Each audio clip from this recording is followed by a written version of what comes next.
Assalamu alaikum and welcome to Titley's Busy Kitchen with me, Titley Hahn.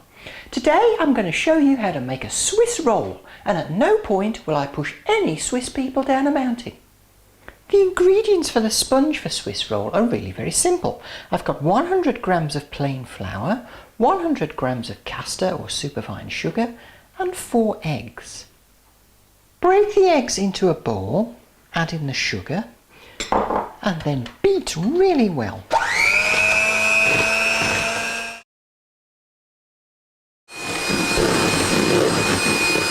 Now, it's taken me more than 10 minutes to get to this stage, and as you can see it's like a light, very pale, creamy mousse.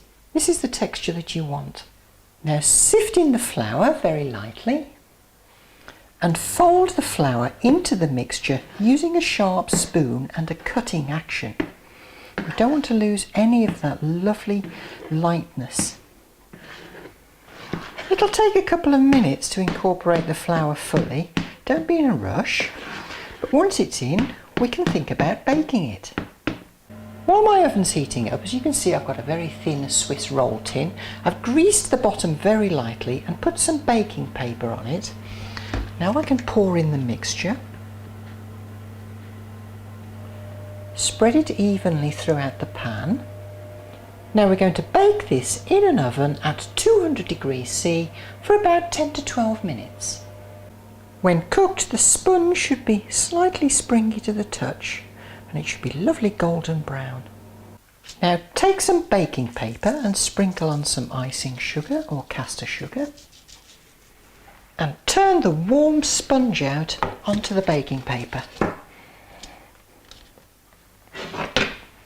Then very carefully peel off the backing baking paper. Then just trim off the edges because they tend to be a bit crispy and crusty like the crusts on a loaf of bread. Perfect. Now there's all sorts of things that you can use for filling, and I've given some ideas on my website, but I'm going to use my homemade raspberry jam. Now I've warmed 4 or 5 tablespoons of the jam up in a microwave and I'll just spread it onto the sponge. If you need to warm some more jam up, that's not a problem, but you don't want the jam to be too thick.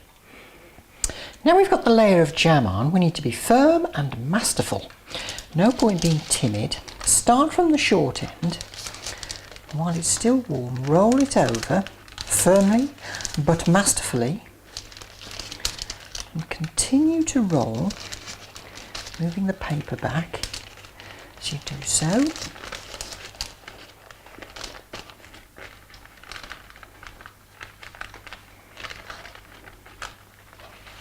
And when you get to the end, with the seam on the bottom, just hold it there for about a minute. You see how it's stuck rather nicely? So now I'll trim the ends. Don't forget to eat these, will you? Oh, nom nom nom. Oh, nom. Now leave it on a wire rack to cool completely. Now while I'm waiting for the Swiss roll to cool, I'm going to mix 25 grams of icing sugar with a small amount of water.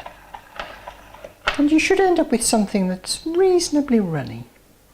Then just drizzle it across the Swiss roll. And finally, to finish off, dust lightly with icing sugar before serving. Lovely, light, fluffy sponge with jam. Here's an interesting factoid.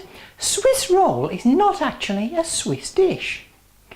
Next week I'll be showing you how to make a French toast, santé, and an apple crumble. Join me next time on Titley's Busy Kitchen with me, Titley Hahn. Until next time, Khuda Hafiz.